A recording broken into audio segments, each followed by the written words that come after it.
Hello students, welcome to my channel TN online academy. आप सभी का मेरे चैनल पे बहुत बहुत स्वागत है।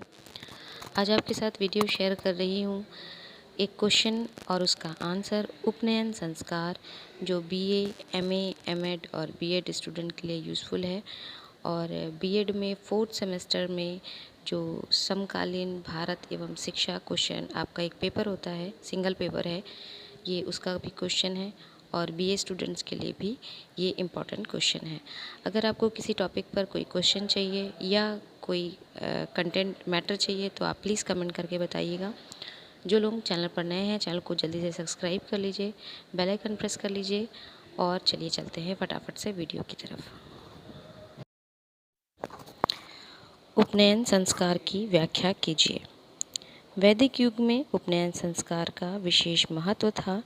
जब बालक की आयु 8 या 9 वर्ष की हो जाती थी तो उसे विद्या अध्ययन के लिए गुरुकुल में प्रवेश कराया जाता था। इस संस्कार को मौजी बंधन संस्कार भी कहते थे। उपनयन का शाब्दिक अर्थ पास ले जाना होता है। दूसरे शब्दों में कहें तो बालक को वैदिक शिक्षा प्राप्त करने के लिए गुरु के पास ले जाया जाता था।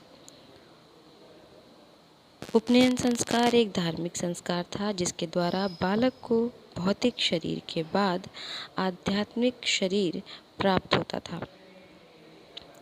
इस संस्कार के होने के बाद बालक द्विज कहलाने लगता था।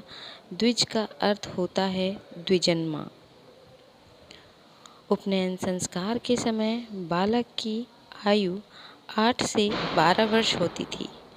कुछ ग्रंथों में ब्राह्मणों के लिए 8 वर्ष, क्षत्रिय के लिए 11 वर्ष तथा वैश्य के लिए 12 वर्ष की आयु उपनयन के लिए निर्धारित के लिए उपयुक्त मानी गई। उपनयन संस्कार के समय बालक को कोपीन, मेखला तथा हाथ दंड धारण कराया जाता था। आचार्य बालक से पूछता था, कस्य ब्रह्मचारी असि, अर्थात तुम किसके ब्रह्मचारी हो। बालक उत्तर में कहता था, भवता, अर्थात आपका, और ये कहकर स्वयं को गुरु को समर्पित कर देता था। बालक अग्नि, इंद्र, सूर्य और सरस्वती आदि की वंदना करता था।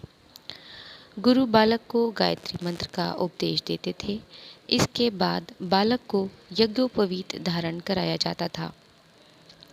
उस नियम के बाद बालक ब्रह्मचारी या अंतेवासी कहलाता था और उसके बाद गुरु उसे शिक्षा देना आरंभ करते थे।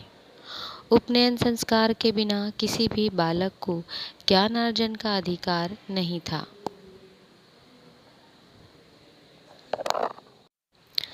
डॉक्टर पीएन प्रभु के अनुसार हिंदू परिवार से प्रत्येक बालक जो कि ब्राह्मण, क्षत्रिय, वैश्य वर्ण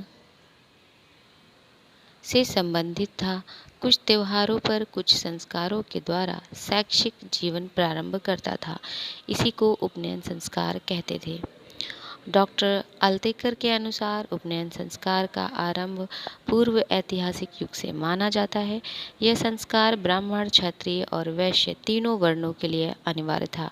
जिस प्रकार कोई व्यक्ति बिना कलमा के मुसलमान या बिना बेपस्मा के ईसाई नहीं कहा जा सकता, उसी प्रकार बिना उपनयन संस्कार के प्राचीन भारत में वैदिक कालीन शिक्षा प्राप्त नहीं कर सकते थे।